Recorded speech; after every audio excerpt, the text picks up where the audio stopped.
Academy Akshay त्यागी। तो आज आप सीखेंगे। अगर आपने अभी तक मेरे चैनल को सब्सक्राइब नहीं करा है तो सब्सक्राइब कर लीजिए और मेरी वीडियो को अपने फ्रेंड के साथ शेयर कीजिए, उन्हें भी इस टॉपिक को समझने में आसानी होगी। तो गाइस आज शुरू करते हैं।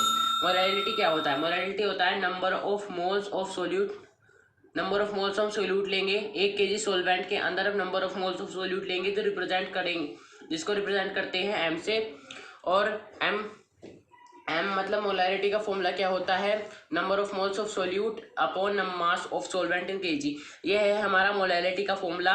और मोलैरिटी को जैसे हमें कोई क्वेश्चन में गिवन है कि हमारी मोलैलिटी है 3m, तो इसका मतलब हम इसे समझेंगे और पढ़ेंगे कैसे कि 3 मोल्स ऑफ सोल्यूट रहे होंगे, प्रेजेंट होंगे 1 किलोग्राम सोल्वेंट में। इस तरह से हम इसे रीड करते हैं। और हमारी मोलैलिटी की ऐसा यूनिट है मोल्स पर किलोग्राम, इसको मोल्स डॉट पर किलोग्राम ऐसे लिखते हैं, और इसको इस तरह से भी लिख सकते हैं। ठीक है, इसको कहते हैं, इसको मोलाल भी कहते हैं, स्मॉल एम से भी इसको रिप्रेजेंट करते हैं। ठीक है, जैसे यहाँ पे 3m है ना, ऐसे ही इसको मोलाल से रिप्रेजेंट करते हैं, स्मॉल एम होना चाहिए। इसको हमें मोलैरिटी फाइंड करनी है 20 ग्राम NaOH की जो प्रेजेंट है इन 100 ग्राम सॉल्यूशन के अंदर। तो हमें मोलैलिटी का फॉर्मूला पता है, m equals to number of moles of solute upon mass of solvent in KG. तो सबसे पहले हम निकाल लेते हैं नंबर ऑफ मोल्स ऑफ NaOH। नंबर ऑफ मोल्स का आपको सबको फॉर्मूला पता है, given mass upon molar mass. तो गिवन मास हमारा NaOH का प्रेजेंट है 20 ग्राम, हमने यहाँ रख लिया है, और हमारा NaOH का मोलर मास होता है 40, हमने यहाँ रख लिया है। तो हमारे नंबर ऑफ मोल्स कितने आ गए हैं? 1/2 हमारे आ गए नंबर ऑफ मोल्स। उसके बाद हम देखते हैं मास ऑफ सोलवेंट क्या है। मास ऑफ सोलवेंट क्या होता है? हमने पढ़ रखा है कि mass of solute plus solvent जो होता है हमारा होता है मास ऑफ सॉल्यूशन। तो उसमें से हम मास ऑफ सोलवेंट एक तरफ कर देंगे तो हमारा मास ऑफ सोलवेंट का फॉर्मूला क्या आएगा? Mass of solute minus mass of solution. तो इस तरह से हमारा मास ऑफ सॉल्यूशन है 100 ग्राम, मास ऑफ सोल्यूट है 20 ग्राम, तो हमारा मास ऑफ सोलवेंट आ गया 80 ग्राम।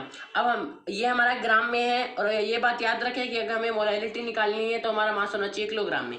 तो हमने मोलैलिटी निकाली, यहाँ ऊपर रखे नंबर ऑफ मोल्स, इस फॉर्मूले को यूज करके नंबर ऑफ मोल्स ऊपर रख दिए हमने। उसके बाद हमने मास रखा, ग्राम में रखा था पर हम उसे किलोग्राम में कन्वर्ट करना था, तो हमने 1000 से डिवाइड कर दिया, और ये 1000 जो है ऊपर चला गया है, 1000 ऊपर चला गया है। उसके बाद ये 2 जो है 180 से मल्टीप्लाई हो गया है। इसके बाद हमारा टोटल फ्रैक्शन आया है 1000 अपॉन 160। 0 से 0 कट जाता है हमारा, 0 से 0 खत्म हो गया है। 16 से हमने 100 को डिवाइड करा, हमारा आंसर आ गया है 6.25 मोल्स पर। इफ यदि हमारे पास 0.85 ग्राम NH3 है, जिसको हमको डिसोल्व करना है 100 ml सॉल्यूशन के अंदर, तो हम क्या करेंगे? हम निकालेंगे मोलैलिटी। हमें मोलैलिटी फाइंड करनी है।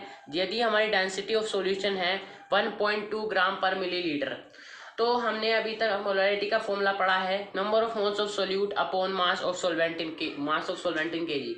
ये हमारा बिल्कुल सही फॉर्मूला है, इसे भी हम यूज करेंगे इस क्वेश्चन के अंदर। तो सबसे पहले हम निकाल लेते हैं number of moles of NH3। Number of moles of NH3 इस तरह से निकल जाएगा 0.85 अपॉन 17। इस तरह से हम अपने नंबर ऑफ मोल्स निकाल सकते हैं 0.05 मोल्स से। अब हम बात करेंगे density of solution. Density of solution हमें गिवन है 1.2 ग्राम पर मिलीलीटर, और आपको डेंसिटी का फॉर्मूला जरूर पता होगा, density equals to mass upon volume. तो इस तरह से हमें वॉल्यूम भी गिवन है, 100 ml सॉल्यूशन की हमें वॉल्यूम गिवन है।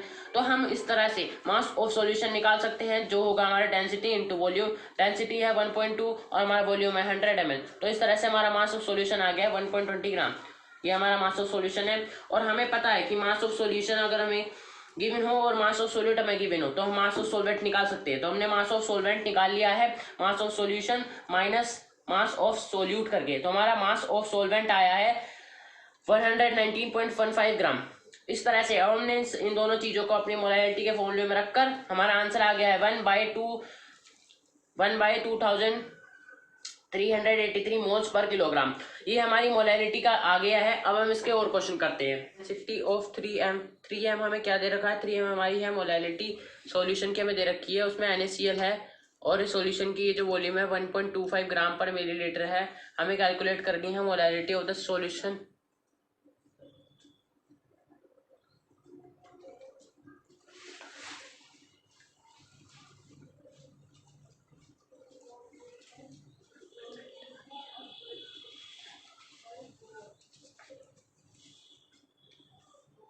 तो गाइस ये क्वेश्चन क्या कहता है? डेंसिटी ऑफ 3m सॉल्यूशन दे रखा है, उसमें NaCl है, उसकी वॉल्यूम है 1.25 ग्राम पर लीटर।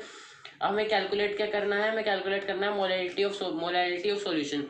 इसका मतलब हमें मोलैरिटी दे रखी है और हमसे वो कह रहा है कि मोलैरिटी निकालो। मतलब मैं क्या कहना चाह रहा हूँ, मोलैरिटी दे रखी है उसने हमें और हमसे कह रहा है मोलैरिटी फाइंड करो,